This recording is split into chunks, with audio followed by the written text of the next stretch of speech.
Hello students, समाजशास्त्र विचारकों की सीरीज में बी मेलनिस्की आपका थ्योरेटिकल पार्ट हो गया है और सेकंड पार्ट जो इस वीडियो का है इसमें आपके कुछ क्वेश्चन मैं लेकर के आया हूँ जो आपको थ्योरी को थोड़ा स्ट्रॉन्ग तरीके से अच्छे से मजबूत तरीके से आपकी थ्योरी इसके बारे में हो जाएगी। बी मेलनिस्की के कॉन्सेप्ट की अगर हम बात करें तो इन्होंने नीड थ्योरी को दिया है, कल्चर को बताया है कि कल्चर व्यक्ति की मूलभूत आवश्यकताओं की पूर्ति करती है। तो इस तरीके से पूरी वीडियो को अगर देखेंगे तो हमने बताया था कि मेलनिस्की प्रकार्यवादी विचारक हैं और कैसे विचारक हैं, व्यक्तिवादी प्रकार्यवादी विचारक हैं।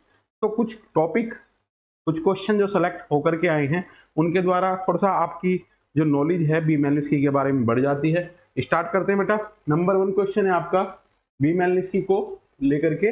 मेलनिस्की के अनुसार व्यक्ति की आवश्यकताओं अथवा उद्देश्यपूर्ण क्रियाओं की पूर्ति करने वाली व्यवस्था जानी जाती है। तो यहाँ पे आपका क्वेश्चन बनता है कि किस चीज को जाना जाता है व्यक्ति की आवश्यकताओं की पूर्ति करते हैं, जैसे मैंने अभी स्टार्टिंग में बताया। तो यहाँ पे ऑप्शन डी इंपोर्टेंट है आपका। बी मेलनिस्की की जब बात आती है तो इन्होंने नीड थ्योरी दी है और नीड थ्योरी में इन्होंने बताया कि जो संस्कृति है ये व्यक्ति की आवश्यकताओं की पूर्ति करती है।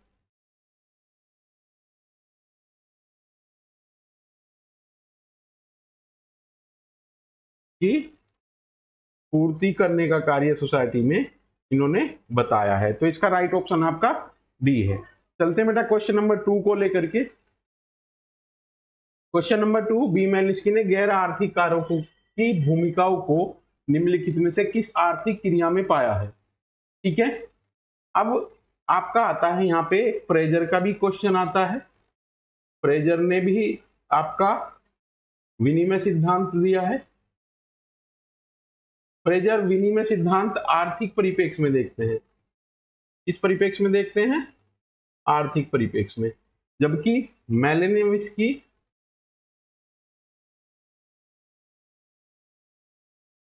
इसे सामाजिक आर्थिक परिप्रेक्ष्य में देखते हैं। जब हमने स्टार्ट किया था बी मेलनिस्की को पढ़ाना तो बी मेलनिस्की के बारे में बताया था कि गणित और फिजिक्स में ये एक्सपर्ट थे, बट इन्होंने फ्रेजर की गोल्डन बॉय बुक पढ़ने के बाद इनकी रुचि मानव शास्त्र की तरफ जागृत हुई। तो आप देखोगे मेलनिस्की की थ्योरी फ्रेजर की थ्योरी से कैसे डिफरेंशिएट है। फ्रेजर इकोनॉमिक एक्सचेंज की बात करते हैं और ये सोशल इकोनॉमिक एक्सचेंज की बात करते हैं। तो इसी क्वेश्चन में राइट आंसर आपका गैर आर्थिक कारकों की भूमिका को निम्नलिखित में किस आर्थिक क्रिया में पाया है। ये आपका एक्सचेंज थ्योरी तो इंपोर्टेंट है ही बेटा, ठीक है। और इसका जो राइट ऑप्शन आपका आएगा वो आपका 1 और 4 आएगा बेटा। क्वेश्चन नंबर नेक्स्ट चलते हैं बेटा।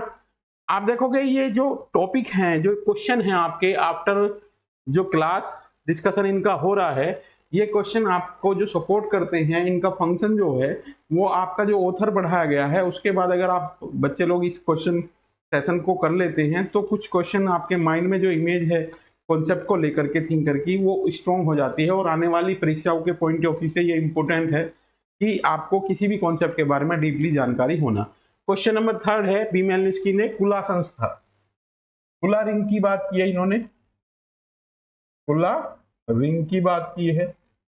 यहाँ पे इन्होंने एक्सचेंज सिस्टम की बात की है, उपहार विनिमय की बात की है, उपहार विनिमय की बात की है।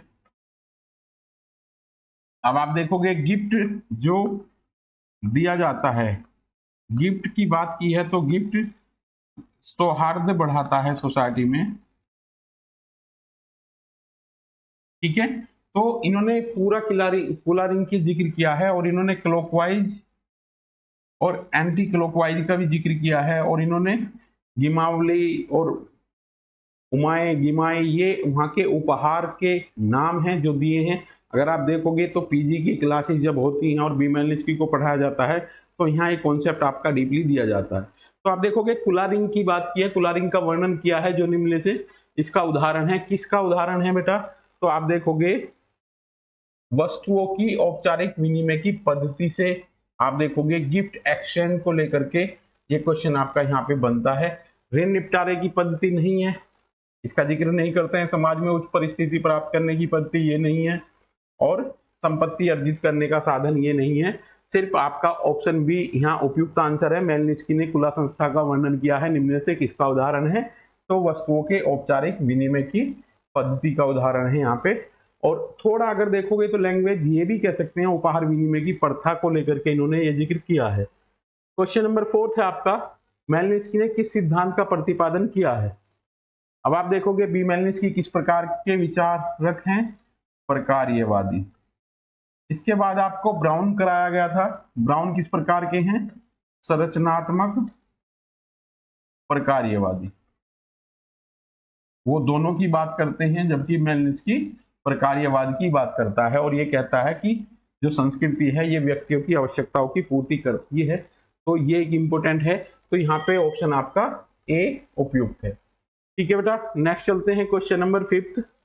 मेलनिस्की के अनुसार जादुई विश्वास किस लिए उत्पन्न होते हैं।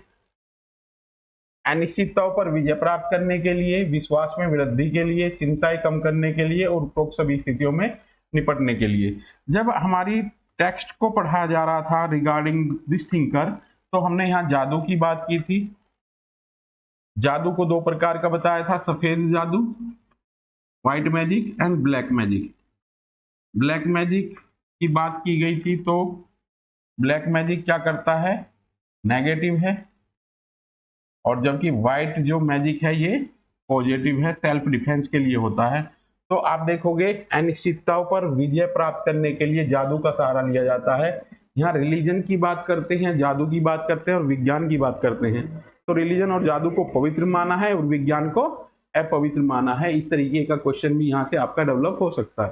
क्वेश्चन नंबर 6 पे आते हैं बेटा। बुक इंपोर्टेंट है, crime and custom in civil society पुस्तक किसने लिखी है। बहुत इंपॉर्टेंट बुक है बी मेलनिस्की की, crime and custom in civil society. Right option आपका सी ऑप्शन है। क्राइम की बात करते हैं, किस तरीके से क्राइम और कस्टम ट्राइबल सोसाइटी में मिलते हैं। और आप देखोगे बेटा इन्होंने कैसी स्टडी की है, एथनोग्राफिक स्टडी की है, एंथ्रोपोलॉजिस्ट हैं, और बेटा इन्होंने सहभागी अवलोकन का अध्ययन किया है। सहभागी अवलोकन का अध्ययन इन्होंने, सहभागी अवलोकन को प्रयोग करके अपनी अध्ययन इन्होंने किया है ट्राइब में जाकर के। एक और पॉइंट यहाँ पे आप जोड़ सकते हैं, नेटिव देशज दृष्टिकोण अपनाने पर बल दिया है। यानी कि किसी भी लोकेलिटी की हम स्टडी कर रहे हैं तो लोकल पॉइंट ऑफ व्यू से करेंगे तो ज्यादा एक्यूरेसी आपकी आती है। नेक्स्ट क्वेश्चन आता है बेटा, क्वेश्चन नंबर 7 है। मेलनिस्की के अनुसार सोरेसरी है, ठीक है, ये इंपोर्टेंट है आपका। मेलनिस्की के अनुसार सोरेसरी है, ये वर्ड यूज किया गया है बी मेलनिस्की के द्वारा। तो इसी क्वेश्चन को अभी थोड़ा पेंडिंग रखते हैं, नेक्स्ट चलते हैं बेटा। क्वेश्चन नंबर 8 है, प्रकार्यात्मक विश्लेषण में आवश्यकताओं के संस्करण की अवधारणा दी है। फंक्शनल एनालिसिस में मेन टॉपिक है इनका संस्कृति एंड सांस्कृतिक तत्व। ठीक है बेटा, 1 2। अब फंक्शनल एनालिसिस की बात आती है तो कल्चर को ये किससे जोड़ते हैं, नीड से जोड़ते हैं, आवश्यकता से जोड़ते हैं। तो प्रकार्यात्मक विश्लेषण में आवश्यकताओं के संस्करण की अवधारणा दी है। तो इन्होंने 7 प्रकार की आवश्यकताओं की बात की है और 3 स्तर इन्होंने बताए हैं, प्राथमिक, जैविक और प्रकार्यात्मक। तो आप देखोगे मेलनिस्की के द्वारा प्राथमिक आवश्यकताएं 7 प्रकार की बताई गई हैं और वो आपकी जो वीडियो है उसमें डिटेल रूप में उनकी चर्चा की गई है। आप देखोगे पोषण, स्वास्थ्य, प्रजनन, गति, ये सब उनका वहाँ पे जिक्र किया गया है और मैंने वहाँ पे हाईलाइट किया है कि नेट की परीक्षा में किस टाइप का क्वेश्चन आपसे पूछा जाता है। नेक्स्ट पॉइंट में चलते हैं बेटा, क्वेश्चन नंबर 9 है, किसने विवाह को बच्चे का प्रजनन और रखरखाव हेतु समझौता माना है। अभी आपकी यूनिट जब आपकी आती है family marriage kinship, family marriage kinship, ये आपकी यूनिट 7 या 8 है आपकी बेटा नेट के सिलेबस में। तो पूरा फैमिली को आप यहाँ पे पढ़ोगे और फैमिली में बार बार आपकी कोटेशन आती है कि विवाह को बच्चों के प्रजनन और रखरखाव हेतु एक समझौता कहा है।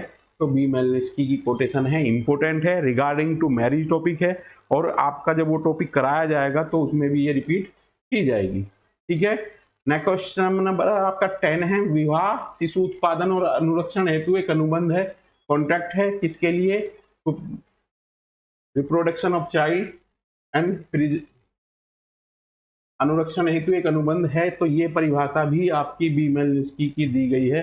तो ये मैरिज के पॉइंट ऑफ व्यू से, मैरिज के टॉपिक से भी इंपॉर्टेंट है, और जब हमने बी मेलिन्स्की को कंप्लीट कराया था तो उसके इंपॉर्टेंट जो स्टेटमेंट हैं उन स्टेटमेंट में ये कोटेशन आपकी कराई गई है। क्वेश्चन नंबर 11 है आपका, संस्कृति मनुष्यों की मौलिक आवश्यकताओं की पूर्ति हेतु सह उद्देश्य की संगठित व्यवस्था है। मौलिक आवश्यकताओं की पूर्ति करती है कल्चर, तो ये कहते हैं बी मेलिन्स्की। देखो बेटा, जितने क्वेश्चन आपके इन टॉपिकों को लेकर के बन सकते थे वो हमने बनाए हैं, और कोशिश की है कि जितना टॉपिक हमने आपको बी मेलिन्स्की कवर कराया है तो उनसे क्वेश्चन बना करके किस टाइप के क्वेश्चन आपके आ सकते हैं उन संभावनाओं को लेकर के क्वेश्चन आपके कराए जा रहे हैं। क्वेश्चन नंबर नेक्स्ट 12 है आपका, सहभागी अवलोकन का अपने अनुसंधान में किसने प्रयोग किया है? अब यहाँ पे मैंने आपको थ्योरी में भी बताया था, अवलोकन में जब कोई व्यक्ति अपनी इंद्रियों का प्रयोग करता है, इंद्रियों का प्रयोग करना किसमें? किसी अध्ययन में, तो बेटा ये कहलाता है आपका अवलोकन। कितने प्रकार का हो सकता है? Participant observation, non participant observation और सेमी पार्टिसिपेंट ऑब्जर्वेशन, ये 3 प्रकार का होता है बेटा। इस पार्टिसिपेंट ऑब्जर्वेशन को लेकर के बी मेलिन्स्की ने अपने स्टडी में इसे यूज किया है। अब यहाँ से कितने प्रकार के क्वेश्चन बनते हैं आपका? सबसे पहले किसने किया है? तो लुनबर्ग की बुक आएगी, सोशल डिस्कवरी 1924, ठीक है। और अपने शोध अध्ययन की बात आती है अनुसंधान में, तो बी मेलिन्स्की का नाम आएगा शोध के लिए। और पुस्तक का नाम आता है तो WF वाइट आएगा बेटा। पुस्तक में देखोगे बेटा किसने यूज किया है, अच्छे से मैं आपको ये लिख देता हूं, पुस्तक में किया है WF वाइट। बुक है इनकी बेटा स्ट्रीट कॉर्नर सोसाइटी। बेटा एग्जाम के पॉइंट ऑफ व्यू से ये इंपॉर्टेंट बुक है, और आप देखोगे कि कहाँ की स्टडी इन्होंने की है? अमेरिकन इटालियन स्लम की स्टडी की है, अमेरिकन इटालियन स्लम्स की स्टडी की है। और यहां से एक इंपॉर्टेंट स्टेटमेंट WF वाइट महोदय का आता है, कथन कि मैंने अपने अध्ययन को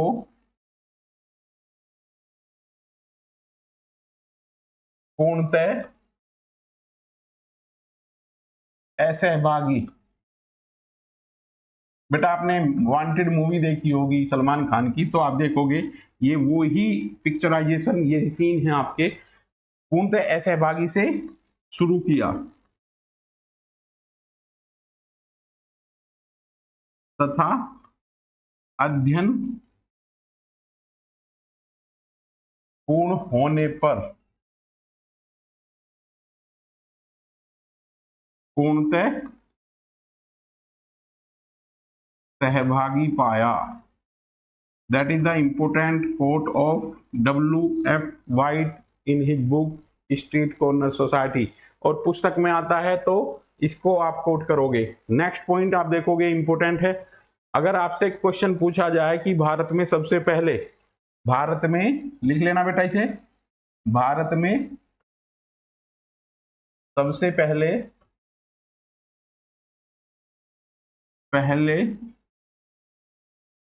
सहभागी अवलोकन का प्रयोग अपने अध्ययन में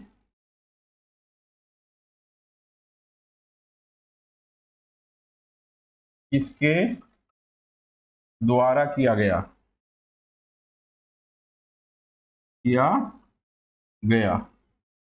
तो MN श्रीनिवास का नाम यहाँ पे आता है। रिलीजन एंड सोसाइटी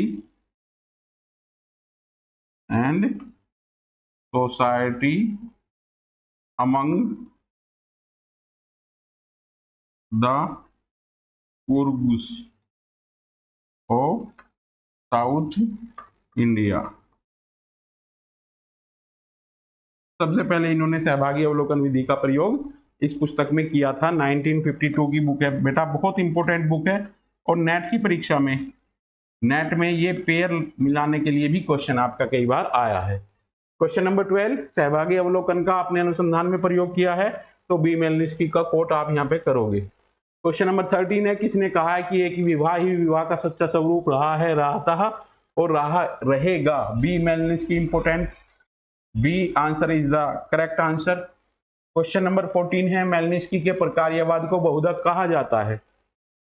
बेटा थोड़ा डीपली क्वेश्चन है, अगर आपने पूरी थ्योरी समझी है तो ही ये क्वेश्चन आपको समझ में आएगा। एक होता है सामाजिक प्रकार्यवाद,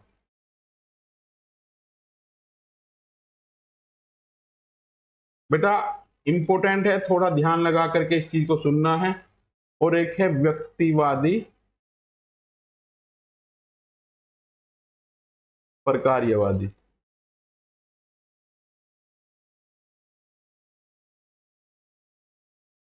ठीक है, अब जब सामाजिक संरचना की बात आती है तो सामाजिक संरचना को ब्राउन बोलते हैं व्यक्ति से मिलकर बनती है, व्यक्ति से मिलकर बनती है। पर ये क्या से हैं? सामाजिक प्रकार्यवादी हैं। ठीक है, व्यक्तिवादी प्रकार्यवादी बी मेलनिस्की हैं, क्योंकि ये व्यक्ति की आवश्यकताओं की बात करते हैं, व्यक्ति की आवश्यकताओं की बात करते हैं।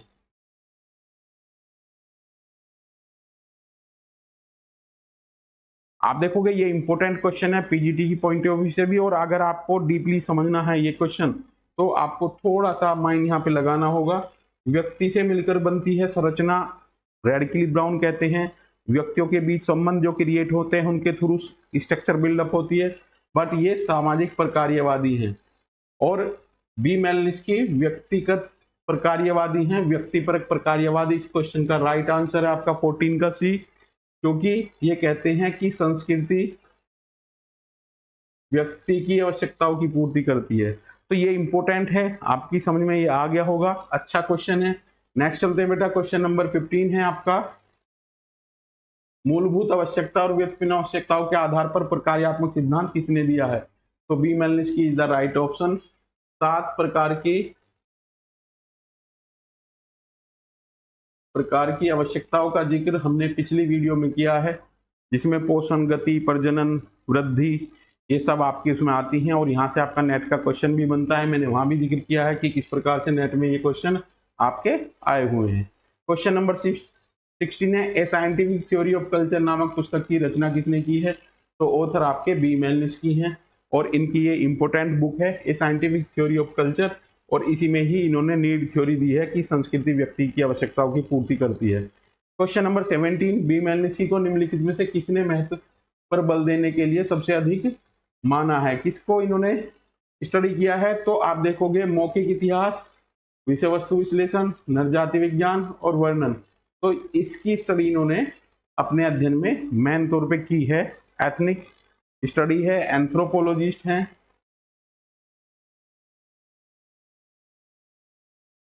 मानवशास्त्री हैं। ठीक है बेटा, तो इसका राइट ऑप्शन आपका सी है। क्वेश्चन नंबर 18 है बेटा आपका, ट्रोबियान आइसलैंडर का अध्ययन किसने किया है? अच्छा क्वेश्चन है, जो स्टार्टिंग होती है बी मेलनिस्की की, तो वहीं पे क्वेश्चन है आपका। ट्रोबियान आइसलैंड की स्टडी 2 वर्षों तक उनके बीच रहे, नेटिव अप्रोच अपनाई है, उनकी भाषा सीखी है, उनके बीच रहे हैं, खान पान, रहन सहन, सहभागी अवलोकन उनको यूज किया है। तो B Malinowski is the right answer of 18 question. Question number 19 है बेटा आपका,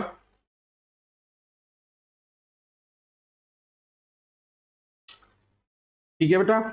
तो इस प्रकार से आपके जो क्वेश्चन हैं ये इंपॉर्टेंट हैं, और अगर आप देखोगे तो परीक्षा के पॉइंट ऑफ व्यू से ये आपके क्वेश्चन बड़े बेनिफिशियल हैं। और नेक्स्ट क्लास में आपका नया टॉपिक होगा रेडक्लिफ ब्राउन, और रेडक्लिफ ब्राउन को अच्छे तरीके से कंपैरिजन करने के बाद आपको समझाया जाएगा, उसके बाद रेडक्लिफ ब्राउन के क्वेश्चन कराए जाएंगे। तो मिलते हैं बच्चे नेक्स्ट वीडियो में। Thank you.